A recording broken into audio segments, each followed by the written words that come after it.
여러분 안녕하세요. 전별 변호사입니다.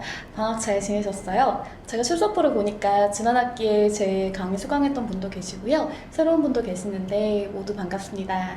이 수업은 클리닉 수업이잖아요. 그래서 원래는 저희가 실무 관련 과목이기 때문에 여러 가지 상담도 실제로 해보고 이제 이따 말씀드리겠지만 여러 가지 것들을 같이 해볼 수가 있는데요. 지금 사회적 거리두기가 2단계가 시행이 되고 있잖아요. 그래서 부득이 학교에서 이제 1주차하고 2주차는 가능한 한이 아니고 전 강의를 전부 다 이제 온라인으로 진행해달라고 말씀하셨어요. 근데 지금 어쩔 수 없는 부분이어서 부득이하게 실무 강의이긴 하지만 이렇게 온라인으로 여러분 만나 뵙게 됐거든요. 그리고 이번 학기 또 계속 변동사항이 있을 수도 있어요. 그리고 강의 플랫폼이나 이런 게 혹시나 변경될 수도 있으니까 그건 제가 이 클래스에 다 올려드릴게요. 여러분이 이 클래스를 조금 보시고 그리고 이번 학기 이제 수업이 어떻게 진행될지에 대해서 살펴보시면 좋겠습니다. 사실 지금 휴정기거든요, 저희가. 그러니까 원래는 여러분이 잘 아시는 것처럼 8월, 7월 말, 8월 초 이렇게 2주가 법원 휴정기잖아요. 그래서 그 2주 동안은 이제 좀 작년까지만 해도 조금 많이 쉬면서 이렇게 보낼 수가 있었는데 올해는 뭐 제 개인적으로 일도 조금 있었고 그리고 또 그럴 수 있는 어딘가 나가서 쉴 수 있는 분위기가 아니잖아요. 그래서 다들 휴정기 아닌 휴정기를 보내고 이제 돌아오셨는데 갑자기 예상치 못한 이렇게 코로나가 확산이 되면서 다시 법원이 휴정기가 됐어요. 그러니까 2주 동안 사실은 휴정기 마치고 나오면 다들 휴가가 있고 재판을 그 기간 동안 못했기 때문에 굉장히 많은 재판들이 몰려있거든요. 저희 일정도 많이 몰려있고. 근데 그게 갑자기 다 어그러지면서 변호사님들이 갑자기 대혼란의 시대가 되기도 했고요. 구치소 접견 당연히 어렵고요. 그리고 심지어 이제 뭐 법원이나 로펌의 확진자분들이 발생을 하시는 상황이거든요. 그 어쩔 수가 없잖아요. 우리가 어디서 누가 지금 보균자인지 알 수 없는 상황이기 때문에 그래서 굉장히 많은 어려움을 겪고 있거든요. 근데 이제 여러분도 마찬가지이실 거라고 생각이 들고 특히 3학년분 같은 경우는 이제 시험이 얼마 안 남았으니까 더 여러모로 조심스러운 부분이 있으실 것 같아요. 뭐 2학년분도 마찬가지실 거고요. 그러니까 조금 여러모로 지금 사실 이 수업 자체가 되게 이 수업뿐만 아니라 거의 모든 수업이 지금 이렇게 진행이 되니까 좀 어렵고 힘든 부분들이 있으실 텐데 일단 2주 한번 잘 지내보고 그리고 나서 또 계속 이런 사태가 뭐 지속이 된다든지 아니면 또 새로운 그 변경이 있다든지 할 때 그때그때 맞춰가지고 여러분들이 어떻게든 조금 편안하게 잘 수업을 들으실 수 있도록 저도 같이 노력하겠습니다. 이번 학기 같이 한번 잘 지내봐요. 네.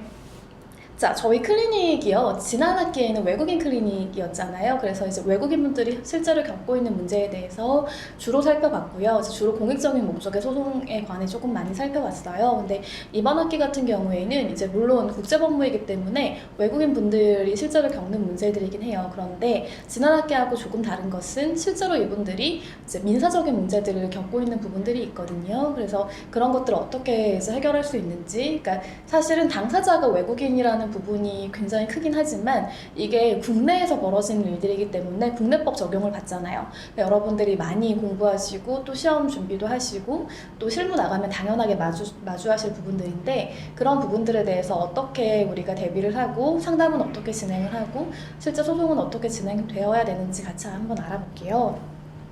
그래서 보시면은 제가 지난 학기에 그 학습 목표하고 유사해요. 왜냐하면 실질적으로는 국제법무이기 때문에 그렇거든요. 그래서 사실 이제 지난 학기 수업 들으신 분들은 이걸 한번 저랑 같이 다루셨을 거예요. 근데 이 부분을 지금 할 건 아니지만 새로 들으시는 분들이 계시기 때문에 어떠한 법적 분쟁이 있는지에 관해서 조금 간략하게만 살펴보고 그 다음에 실제 이번 학기에 저희가 하게 될 것들을 좀 말씀을 드릴게요. 그러니까 말씀드리기 앞서서 지금 먼저 전반부에 할 것은 투자금이냐 대여금이냐 관련된 부분이거든요. 외국인 분들이 이제 굉장히 많이 투자를 하시게 되고 실제로 동업계약에 참여하시는 부분들도 있고 그냥 투자만 하시는 부분들도 있어요. 그런데 여기서 너무 복잡한 법리까지 나가지 않고요. 사건들 중에서 여러분이 충분히 이제 시험에서 마주하실 수 있는 그런 것들 위주로 많이 할 거예요. 그러니까 투자금이냐 대여금이냐까지만 나가는 거 혹은 이게 기망이냐 아니냐 이 정도를 해서 여러분 수업과 실무를 잘 접목할 수 있도록 그렇게 한번 구성을 해보겠습니다.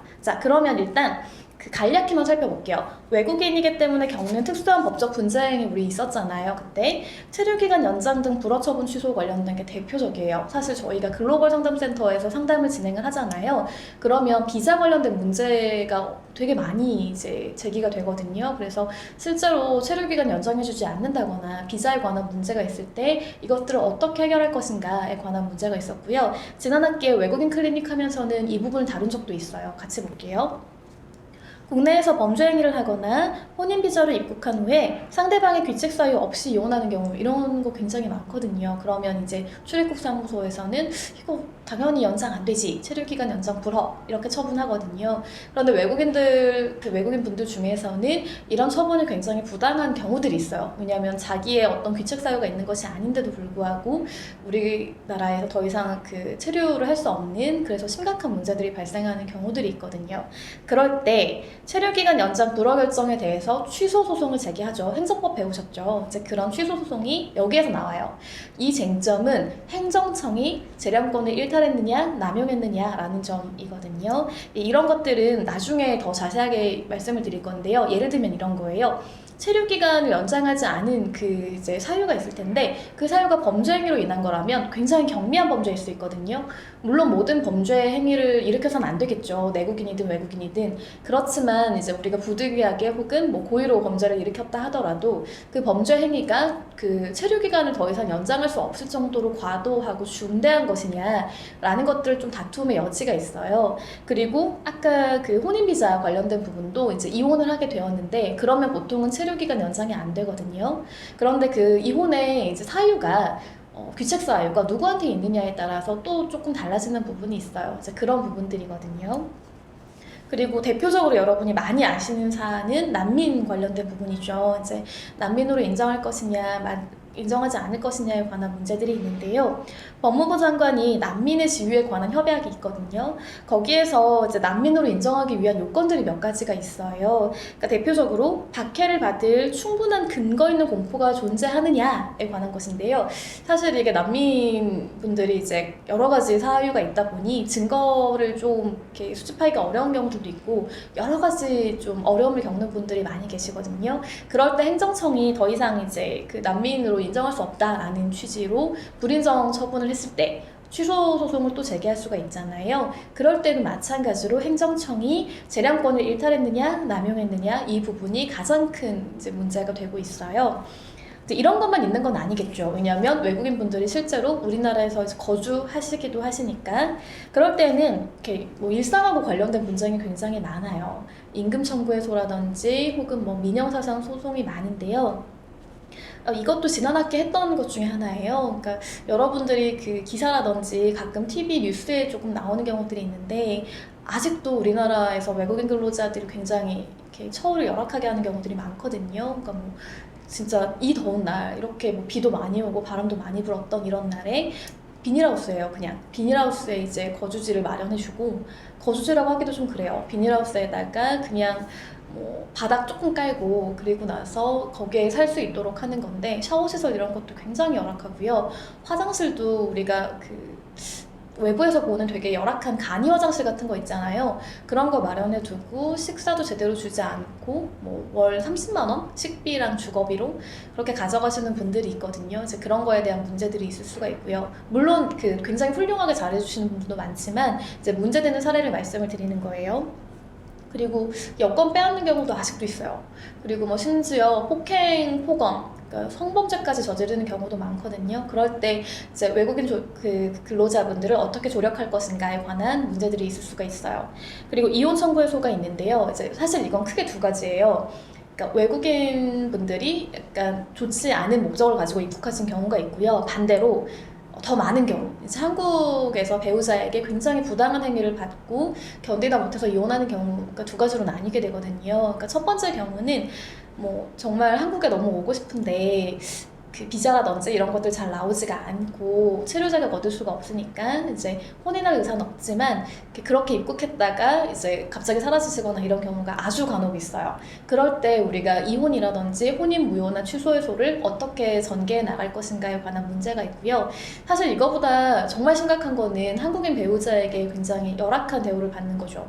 그러니까 그 정말로 한국인 배우자가 자기와 어쨌든 가정을 이루고 잘 살 거라고 생각하고 왔는데 와보니 정말 너무 심각한 대우를 하고, 그러니까 뭐 폭언, 폭행 이런 거 너무 많고요.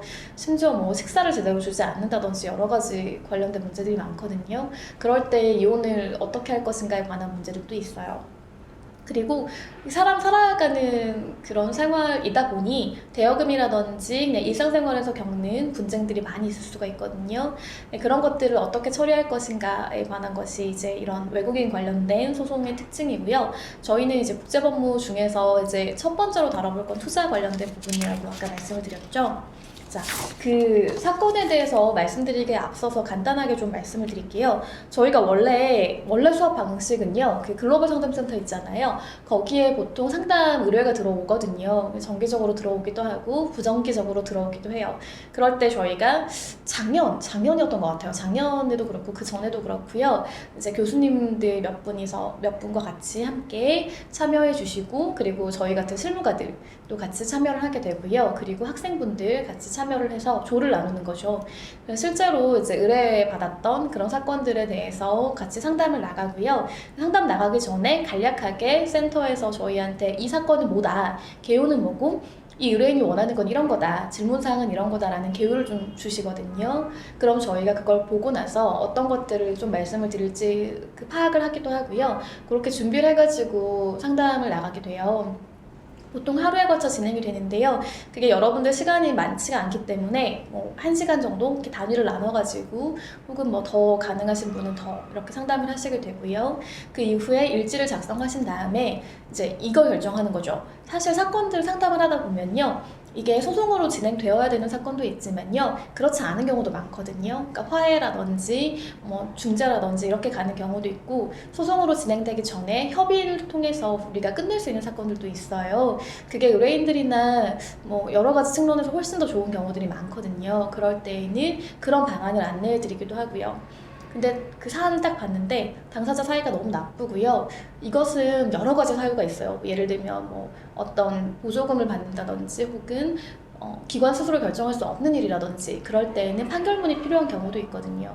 그럴 때에는 그러니까 소송을 진행한다라는 것들을 결정을 하고, 그렇다면 소송 절차를 어떤 걸 선택을 할 것이냐, 소송의 형태는 무엇이 될 것이냐를 고민해가면서 이제 같이 결정할 수 있는 부분들이 있거든요. 이제 그런 것들을 선택을 하게 돼요. 그리고 나면 소장이라든지 답변서라든지 우리가 말하는 소송 서류들 있죠. 그런 걸 작성을 해보고요. 사실은 우리가 소장을 접수하고 나서 기일이 지정되기까지만 해도 한 2달 걸리거든요. 그래서 한 학기 내에 그런 소송 절차를 다 우리가 확인할 수는 없어요. 그렇지만 이 사건들에 대해서 우리가 얘기를 해나가면서 실제로 사건을 뭐 추적해 볼 수도 있는 거고요. 그런 것들을 충분히 실무 감각을 키울 수 있는 방안들이 있거든요. 근데 이게 어려울 경우, 이제 지난 학기였는데요. 이게 너무 어려웠잖아요. 그래서 실제로 소송이 진행됐던 사건들에 대한 기록을 가지고 이거를 가공을 해서 실명화하지 않고 비실명화한 다음에 사안을 좀 바꿔가지고 저희가 수업 자료로 활용을 했던 적이 있어요.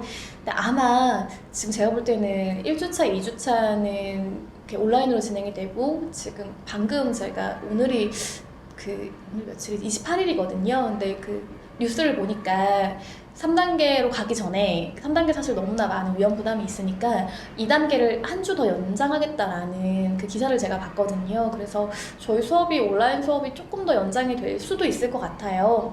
뭐 그럴 경우를 대비를 해서 제가 기록을 만들어 뒀어요. 여러분들 수업 자료로. 근데 그 자료를 가지고 어떻게 소송이 진행되어 오고, 또 나는 변호사로서 혹은 법조인으로서 이것들을 어떻게 바라볼 수 있을 것인가를 고민을 같이 해보려고 해요. 그렇게 한번 구조를 짜볼게요. 자, 그럼 본격적으로 첫 번째, 그러니까 우리가 그 본격적으로 살펴볼 만한 그 쟁점하고요, 사건에 대해 조금 알아볼게요. 요즘에 그 코로나 때문에 너무 많이 어렵잖아요. 그러다 보니까 기업들도 조금 많은 어려움에 처하고 있고요. 기업에 투자하셨던 분들도 자기가 투자한 기업이 어떻게 될지 되게 불안하신 거죠. 그러니까 상담 같은 게 좀 있어요. 그러니까 이제 투자금이나 대여금 같은 경우를 우리가 지급받을 수 있느냐, 뭐 이런, 과연 가능할 것인가, 이런 상담들도 조금 있고요. 여러 가지로 많은 문제가 제기가 되고 있거든요. 이제 그러면서 이제 이런 법리들을 좀 궁금해하시는 분들이 있어서 그거에 관해 한번 같이 살펴보려고 해요.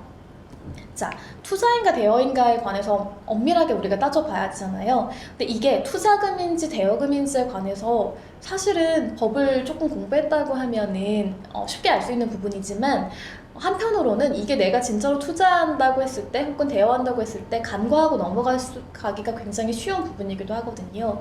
그런데 이게 투자금이냐 대여금이냐에 따라서 내가 원금을 지급받을 수 있느냐 없느냐의 그런 기로에 서 있는 경우가 많잖아요. 그리고 실제로 이제 이런 것들이 쟁점화돼서 뭐 출제된다고 하면 내가 이것들을 어떻게 풀어볼 것인가, 특히 기록형에서 어떻게 볼 것인가를 같이 한번 살펴보도록 할게요. 자, 두 가지 경우를 제가 가지고 왔어요. 굉장히 전형적인 사례이거든요. 근데 어떤 경우, 이 두 가지 경우 중에서 어떤 경우에 1년이 지나면 바로 원금을 지급받을 수 있는가에 관한 걸 한번 살펴볼게요.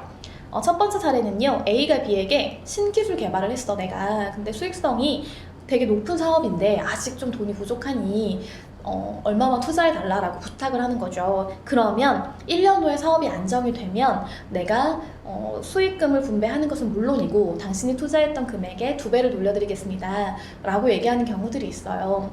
실제로 이런 경우 굉장히 많거든요. 뭐 신생기업도 그렇고요. 기존에 있던 기업들일지라도 새로운 이제 기술이 막 이렇게 발생하게 되면 거기에 대한 투자금이 필요한 경우가 있잖아요. 그래서 실제로 벌어지는 일들이에요. 그럴 때 이 금원의 성격은 무엇인가 한번 여러분이 머릿속으로 생각을 먼저 해보세요. 두 번째 케이스, C가 D에게 똑같아요.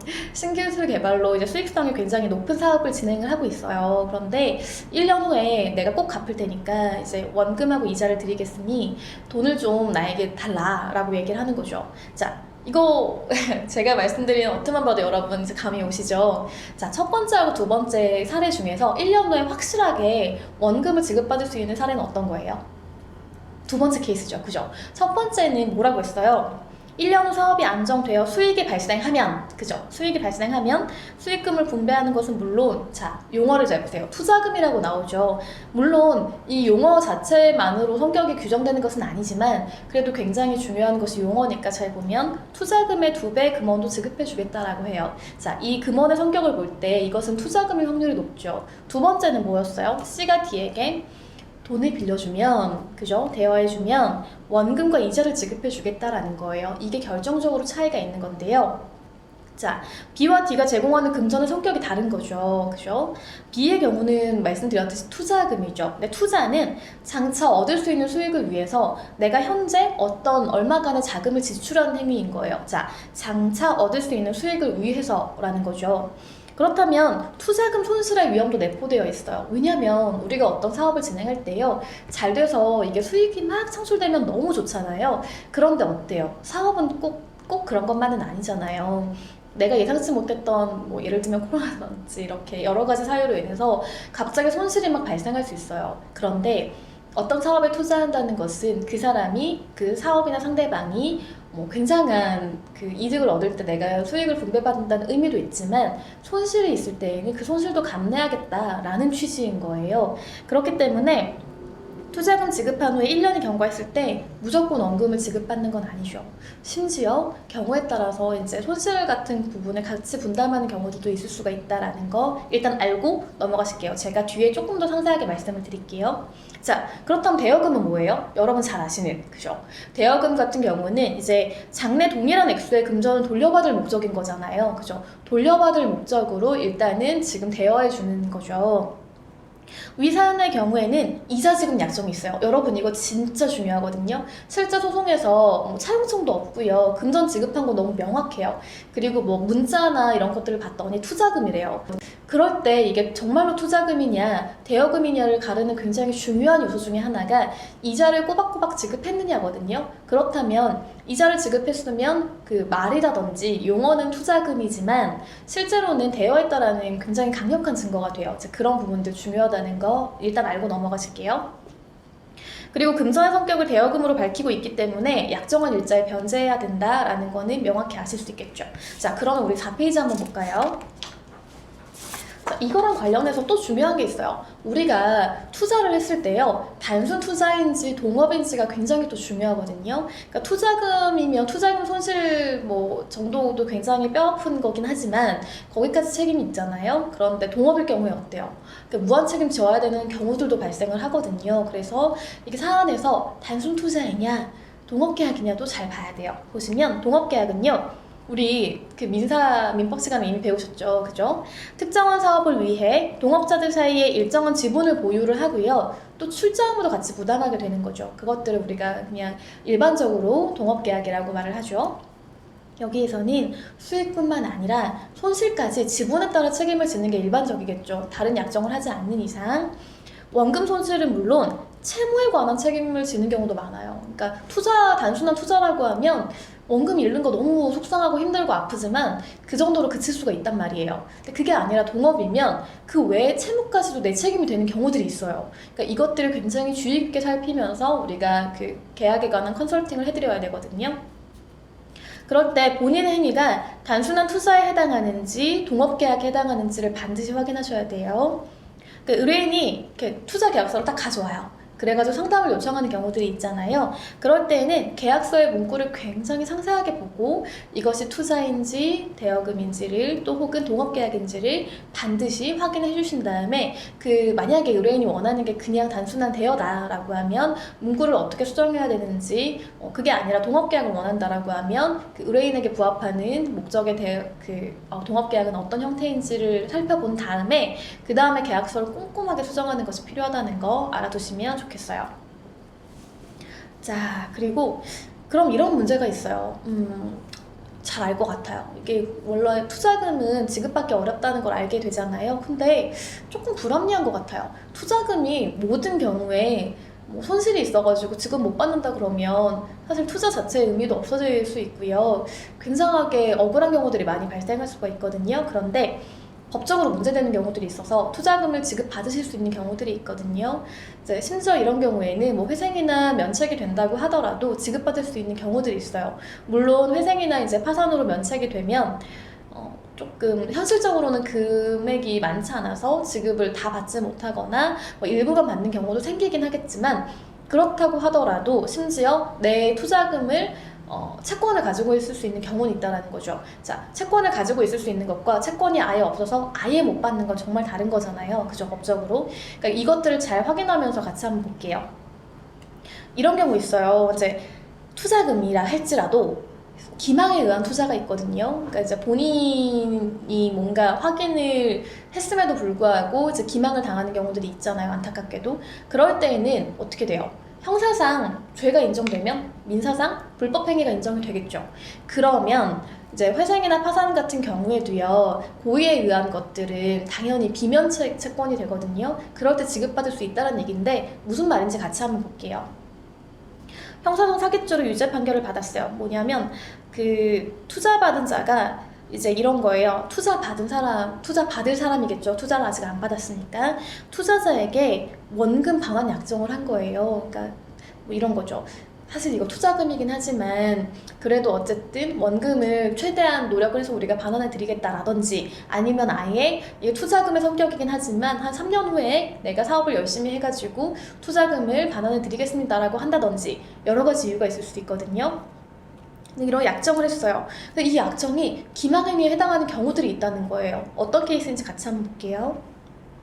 A가 이제 이런 경우죠. 대사관이 굉장히 노후가 됐어요. 그래서 이제 실제 케이스인데, 대사관이 노후가 됐다라고 하면서 인근에 이 대사관을 이제 이전도 하고 뭐 여러 가지 목적으로 주상 복합 건물을 세울 계획이다. 내가 이것들을 수행하기로 했다. 그런데 이제 문제가 뭐냐면 나한테 3억이 없다라는 거죠. 그러니까 3억이 부족하기 때문에 이 사업을 진행하기가 굉장히 어려운데 3억을 나한테 투자해주면 내가 내 회사의 지분의 20%를 주겠다. 혹은 이제 이런 경우죠. 사업이 진행되지 않는다라고 하더라도 내가 1년 이내에 원금 3억 있죠. 3억을 반환하겠다라고 얘기를 하면서 이제 약정을 하고 투자 계약을 하는 거죠. 그럼 어때요? 이 사람은 사업이 진행되면 20%의 지분을 받으니까 좋은 거고요. 왜냐하면 잘 완성이 되면 또 투자금도 있고 수익도 생기고 할 테니까. 20%를 받거나 뭐 사업이 진행되지 않는다고 하더라도 1년 이내 원금은 준대요. 그러면 그냥 얼핏 생각했을 때 그렇게 나쁜 선택은 아니겠다라고 생각하는 거죠. 원금 손실의 위험이 없다라고 생각하면. 그래서 한 2번 정도 자기 지인을 통해서 이제 이 사람을 만나서 그 투자 계약에 관한 설명을 들어요. 설명회를 2번 들은 다음에 오케이 그럼 제가 투자하겠습니다 라고 해서 투자를 하게 돼요. 이제 문제가 발생하죠. 여러분 예상하시다시피 이게 지워지지 않아요. 이 사업이 진행되지 않아요. 그리고 1년이 경과했는데 심지어 이 투자를 요청했던 이 A라는 사람이 굉장히 어려운 거예요. 사업도 마찬가지고. 그래서 갚지 못해요. 자, 이런 비극이 발생했을 때 어떻게 될지 같이 한번 볼게요. 그리고 여기 중요한 게 하나 더 있죠. B는 이런 거예요. 만약에 A가 이 사업이 진행되지 않았을 때 내가 원금을 반드시 지급받을 수 있느냐라고 여러 번 물어봤고요. 만약에 이 3억에 대한 이 원금 있죠. 1년 이내에 이걸 받지 않는다라고, 받지 못할 가능성이 있다라는 얘기를 들었으면 여기에 투자 안 했겠죠. 이게 전제인 거예요. 자, 대법원이 2013년 9월 26일에 선고한 2013도 3631 판결이에요. 근데 여기 원래는 법리를 먼저 보지만 저희는 결론을 먼저 볼게요. 피고인들은 피해자의 투자금 3억 원을 지급하기 위한 사업 전망이 불투명할 뿐만 아니라 사업이 성사되지 아니할 경우에는 1년 이내 원금 반환하겠다라고 얘기했잖아요. 문제는 이 사람들이 원금을 1년 안에 반환할 그 능력이 아예 없었던 거예요. 여러분 감이 오시죠? 이거 기망이잖아요. 그죠? 이렇게 거짓말을 했고 피해자가 이와 같은 원금 반환 약정을 전적으로 믿고 아까 여러 번 물어봤다고 했잖아요. 여러 번 확인했다고 했죠. 전적으로 믿고 투자를 하였다고 볼 수 있기 때문에 기망행위에 의한 편취에 해당한다. 그리고 중요한 것은 피해자로부터 투자금을 편취할 미필적 고의가 있다라고 본 거예요. 그러니까 반드시 확정적인 고의뿐만 아니라 내가 어쨌든 이 사람들도 처음에 투자를 받으면 사업을 진행하려고 하는 의도가 있긴 있었으니까 아예 없는 건 아니었으니까 그렇지만 이렇게 사업이 어렵고 진행이 안 될 위험성도 있다라는 인지도 있었고요. 적어도 미필적 고의는 있었다라는 거예요. 그러니까 어떻게 되죠? 죄책 인정되겠죠. 자 볼게요. 법리 우리 같이 한번 확인하고 넘어갈게요. 사기죄의 요건으로서의 기망은 널리 재산상의 거래관계에 있어서 서로 지켜야 할 신의와 성실의 의무를 저버리는 적극적 또는 소극적 행위 다 해당되는 거죠. 사람으로 하여금 뭘 일으켜요? 착오를 일으키게 할 때 우리가 기망이라고 얘기하잖아요. 그죠? 그리고 반드시 법률행위의 중요 부분에 관한 것임을 요하지 않고요. 단지 상대방이 개별적 처분행위를 하기 위한 기초사실에 관한 것이면 충분하다라는 거예요. 그러니까 여기서 처분행위는 돈을 주는 행위, 투자하는 행위겠죠. 그 행위를 하기 위한 기초행위면 충분하다라는 거. 이거 OX 나오면 헷갈릴 수 있거든요. 그러니까 반드시 중요 부분에 관한 것이어야 되냐? 아니라고 지금 판례가 얘기하고 있어요. 잘 보세요. 그러니까 반드시 중요한 부분이 필요 없다. 그죠? 그리고 처분행위 하기 위한 판단의 기초 사실에 관한 것이면 충분하다. 이것도 알아두시고 넘어갈게요. 따라서 투자금의 편취에 의한 사기죄의 성립 여부에 있어서 투자 약정 당시 투자받은 사람이 투자자로부터 투자금을 지급받아서 설명회에 기한 사업에 사용을 했어요. 그러니까 용도는 명확했고요. 그 용도에 따라 사용한 것도 맞아요. 그죠? 여기까지 문제가 없어요. 그렇더라도 일정 기간 내에 원금을 반환할 의사라든지 능력은 없었던 거예요. 그러니까 이 사람이 심지어 그 사업이 진행되는 걸 알고 있었어요. 그래서 사업이 진행된다고 하더라도 내가 단기간에 이 사람한테 원금을 지급하기는 어렵겠구나 라는 걸 이미 인지하고 있었다는 거예요. 그럼에도 불구하고 마치 일정 기간 내에 원금을 반환할 것처럼 거짓말했다는 거예요. 그럴 때 투자를 받는 사람하고 투자하는 사람의 관계라든지 거래 상황, 투자자의 경험, 지식, 성격, 직업 뭐 이런 거 우리가 판례가 보통 되게 포괄적으로 다 구체적으로 이렇게 판단하고 있죠. 종합적으로. 이런 사정에 비추어서 투자자가 원금 반환 약정을 전적으로 믿고 투자한 경우라고 한다면 사기죄의 요건으로서 기망행위에 해당한다. 그리고 중요한 거 잘 보세요. 여기가 중요한데요. 투자금 약정 당시를 기준으로 피해자로부터 투자금을 편취할 고의가 있었는지 여부를 판단해야 된다. 그러니까 이 고의 판단의 시기가 좀 중요할 수 있거든요. 그런데 이 고의 판단에 대한 기준은 언제냐면 약정할 당시라는 거예요. 투자금을 지급한 때가 아니고요. 투자금 약정 당시를 기준으로 한다. 대법원의 기준이다라는 거 알아두시고 넘어갈게요. 네, 자, 여러분. 오늘 첫 시간 수업은 여기까지 하고 마무리하려고 해요. 제가 이 클래스에다가 이제 관련된 공지사항하고요. 그 다음에 서면 같은 것들 여러분 보실 만한 서준 같은 거 자료 올려드릴 거거든요. 자, 그거 보시면서 2학년분 같은 경우에는요. 이제 그런 생각하시면 좋을 것 같아요. 내가 지금 사실 코로나 때문에 제가 볼 때는 실무 수습 가기 어려우실 것 같고요. 방학 때도.